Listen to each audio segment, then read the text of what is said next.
জাপানে যে কত বিস্ময়কর স্থাপনা আছে তা নিজের চোখে না দেখলে বিশ্বাস করা যায় না। তেমনই একটা জায়গা হলো উমি হোতারু। একদম সাগরের মাঝখানে জাহাজ সদৃশ পাঁচতলা বিল্ডিং, যা কিনা পৃথিবীর একমাত্র টোল রোড সার্ভিস এরিয়া।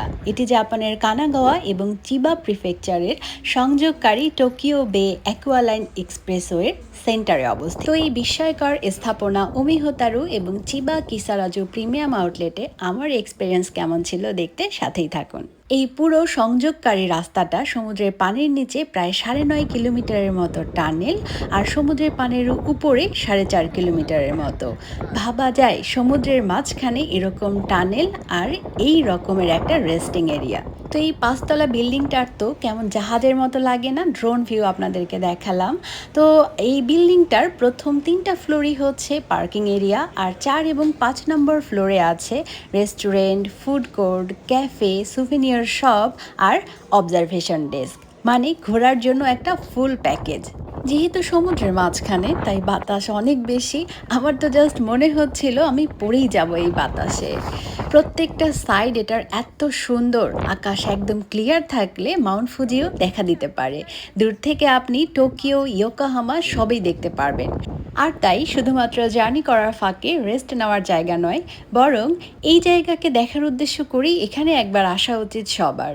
কারণ আল্লাহ যে মানুষকে কত বুদ্ধি দিয়ে পাঠিয়েছে তার নিদর্শন নিজ চোখে দেখতে পারাও কিন্তু ভাগ্যের ব্যাপার। মেইন এই সংযোগস্থলের ভিউ রাতে মেসমারাইজিং হলেও দিনে কিন্তু পুরো এক বিস্ময়।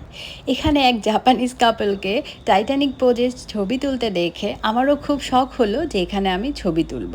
কিন্তু দেখেন ভদ্রলোকের অবস্থা, সে কোনোভাবেই স্থির থাকে না এবং পুরো সময়টাকে সে একটা ফানে পরিণত করে দিছে। এবং এই জায়গায় পয়সা ঝুলায় রাখার ব্যাপারটা আমার খুব জানার ইচ্ছা, কেন এখানে পয়সা ঝুলায় রাখছে। সময় স্বল্পতার জন্য ভালো করে দেখা হয়নি বিষয়টা। যেহেতু জাপানিজদের যে কোনো জায়গায় বা টেম্পলে এরকম ওদের কিছু কালচার আছে এই ব্যাপারগুলোর, এবং এইগুলো ব্যাপারগুলো জানতে আমার ভীষণ ভালো লাগে।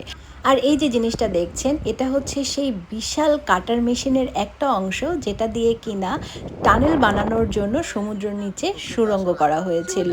আর এই অংশটা এখন ওখানেই স্মৃতিস্তম্ভ হিসেবে রাখা হয়েছে ট্যুরিস্টদের জন্য। ভিতরটা অসম্ভব সুন্দর, বেশ ইনস্টাগ্রামেবল একটা জায়গা।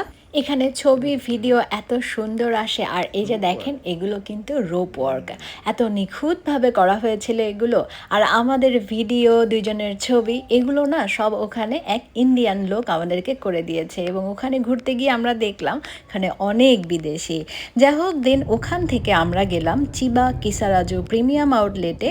ওখানে আমাদের অনেক শপিং করা হয়েছে। কসমেটিক শপিংয়ের ভিডিও আমি তো আগে দিয়ে দিয়েছি এবং আপনারা দেখেছেন, এবং সেটা দেখে আপনারা অনেকেই আমার কাছে লোকেশন জানতে চেয়েছেন যে কোথায়। তো এটা ছিল এই প্রিমিয়াম আউটলেটটাতেই। বাকি শপিং দেখাতে আমি আসলে কমফোর্টেবল না, তাই দেখাচ্ছি না। তবে এই প্রিমিয়াম আউটলেটটা সম্পর্কে একটু বলি। এই আউটলেটটার বিশেষ দিক হলো এখানে নামাজ পড়ার ব্যবস্থা আছে, হালাল ফুড দোকান আছে, যে দোকানের খাবার আমার কাছে মোটামুটি ভালোই লেগেছে। আর ওইটা ছিল একটা ইন্ডিয়ান রেস্টুরেন্ট।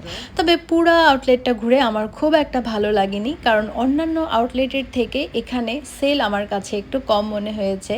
আর এই ধরনের দোকানগুলোতে কিন্তু সেল না থাকলে আসলে ওভাবে কেনা যায় না। তো সব কিছু মিলিয়ে আমার সেভাবে ভালো লাগেনি।